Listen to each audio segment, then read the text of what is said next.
अच्छा, कभी सोचा है कि शेयर मार्केट में लोग पैसे रुपए लगाते होंगे?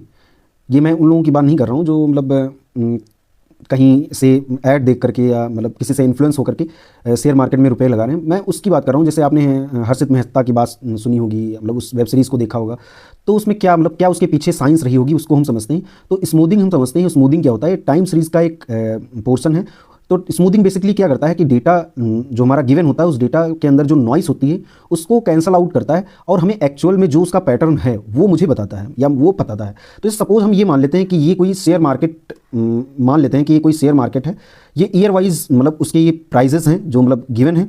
तो ये सपोज 100 है, फिर 80 है, फिर 160 है, फिर 120 है, फिर 100 है, 320 है, फिर 370 है, फिर 3 सपोज 50 है, 200 है, 210 है, 80 है, और इसी तरह से 110 है, 190 है।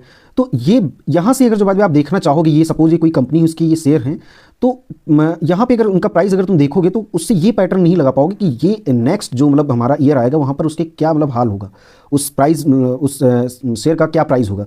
तो इसको अगर जो बाद में हम इस पूरे डेटा को अगर जो हम एक्चुअल में अगर जो हम इस प्लॉट पे मतलब इसको अगर हम प्लॉट करें, ये नीचे यहाँ पर ये टाइम दे रखा है ईयर वाइज, और ये हमारा कुछ जो हमारा डेटा दे रखा था मतलब प्राइस दे रखा था, ये हो गया। तो इसको कुछ अगर जो आप इस तरह से अगर ड्रॉ करोगे तो ये कुछ पैटर्न मिल रहा है। बट इस पैटर्न से आप ये नहीं समझ पाओगे कि ये एक्चुअल में पैटर्न बता क्या रहा है, क्योंकि कहीं पर ये बढ़ रहा है, फिर घट रहा है, फिर बढ़ रहा है, फिर नीचे जा रहा है, फिर ये।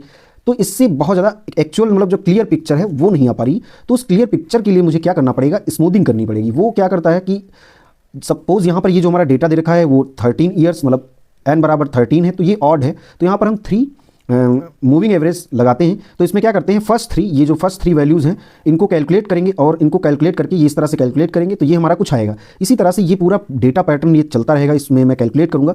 तो जो ऊपर की एक वैल्यू है वो छूट जाएगी, और लास्ट की एक वैल्यू छूट जाएगी। इस डेटा को अगर जो बाद में आप सही से अगर जो देखोगे तो ये कुछ डेटा यहाँ तक तो ये बढ़ रहा है, देन इसके बाद में देखोगे तो डेटा नीचे धीरे धीरे धीरे करके गिर रहा है। तो अगर इसी चीज़ को अगर आप प्लॉट करके देखें तो देखो यहाँ पर ये हमारा कुछ ये डेटा गया, ये हमारा कुछ डेटा गया, देन इसके बाद में अगर देखोगे तो ये यहाँ पर इस तरह से डाउनफॉल स्टार्ट हो गया। इसका मतलब शेयर का जो मतलब प्राइस है, मतलब शेयर मार्केट में जो भी प्राइस उसका चलेगा आने वाले टाइम पर, वो मोस्ट ऑफ केस मतलब ज़्यादा पॉसिबिलिटी ये है कि वो उसका प्राइस गिरेगा ही गिरेगा। तो अच्छा, इससे हम क्या समझे? इससे क्या मैं ये समझ लूँ कि क्या मतलब इस कंपनी का शेयर खरीद लेना चाहिए? तो बिल्कुल आंसर है कि नहीं, क्योंकि बिकॉज रीज़न ये है कि बहुत सारे ऐसे फैक्टर इसमें जो मैंने नहीं ऐड किए वो भी होंगे, क्योंकि मुझे शेयर मार्केट समझाना मेन पर्पस नहीं था। मेन पर्पस था कि आप लोगों को बताना कि स्मूथिंग करके हमें एक्चुअल पिक्चर कैसे मिलती है। और ये जो यहाँ पर ये जो इस तरह से डेटा मिला, ये हमारा आउटलायर्स में आता है। तो उम्मीद करता हूँ कि ये टॉपिक आपको बहुत अच्छे से समझ में आया होगा। ओके।